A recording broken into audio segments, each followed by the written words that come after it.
Some people seek salvation. Not Howard Storm.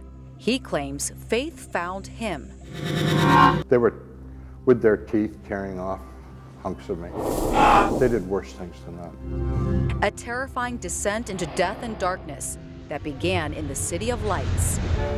I took a group of students and my wife to Europe for an art tour. Spring 1985, Howard was a 38-year-old college art professor, department head, and devout atheist. I'm ashamed of this, but I really thought that religious people were simple-minded or just completely living in a fantasy world. He didn't care about life's purpose, only pleasure. Then you die and it's over. Paris was to be the piece de resistance, until a nagging stomach ache suddenly intensified. Pain was the most acute pain I'd ever experienced in my life. A gastrointestinal perforation with corrosive digestive acid spilling into the abdominal cavity. Oh, I needed surgery within a few hours or I'd be dead. Howard's condition was critical, but the hospital staff couldn't locate a doctor to prescribe pain medication, let alone operate. Because it was a Saturday and nobody was aware of it, there was no surgeon at the surgical hospital. 10 hours later, he was ready to die. So we said our goodbyes and I closed my eye and went unconscious. Then something unexpected happened. He woke up, feeling more alive than ever, looking at his dead body and his wife crying. So these people were outside the room calling me by name. Come with us, Howard. They said, hurry up, Howard. Come with us, let's go, we know all about you. So I thought that they were going to take me to my surgery. But he says there was no surgery. Instead, he was led into a never-ending, dark, damp space. I was terrified, so I said, I'm not going any further with you, and then they began to push and shove. He says dozens, maybe hundreds attacked, biting, ripping, tearing him apart, just for fun. Then they did things to humiliate me and diminish me, which is part of it that I don't talk about because it's too gross. Was this hell? I don't think I was in hell. I think I was being processed, sort of like this was my indoctrination to become like them. And that's when he heard it. He says an inner voice telling him to pray. A memory came to me, very, very vivid, of myself sitting in a Sunday school classroom singing Jesus Loves Me. He says the creatures became agitated and began to back off. Out of desperation, I called out into the darkness, Jesus, please save me. And when I did that, a tiny light appeared in the darkness and got very, very bright. Within the light, Howard claims Jesus appeared and healed his wounds.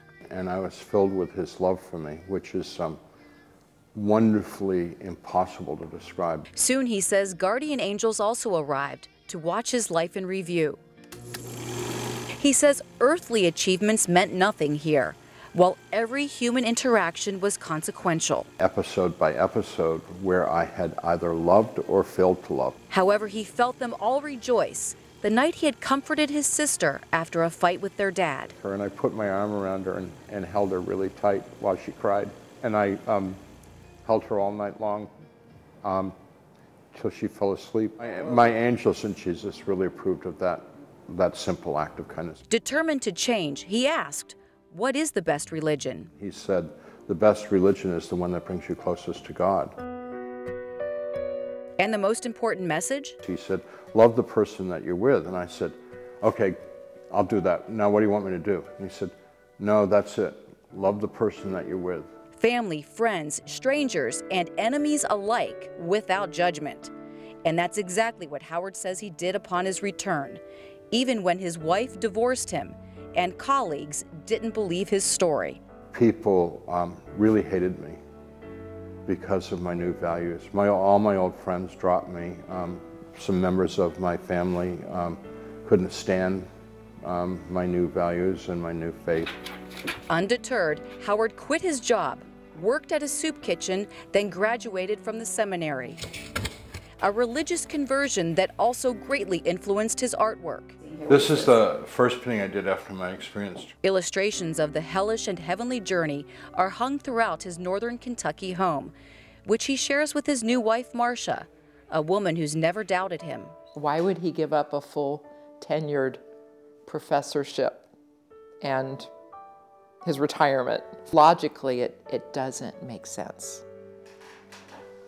And yet, it's so powerful that that's what he was called to do, and that's what he did.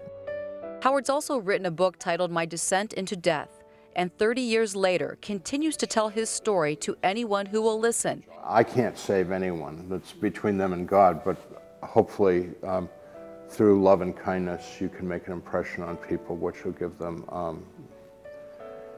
you know, an opportunity to rethink what their beliefs are about.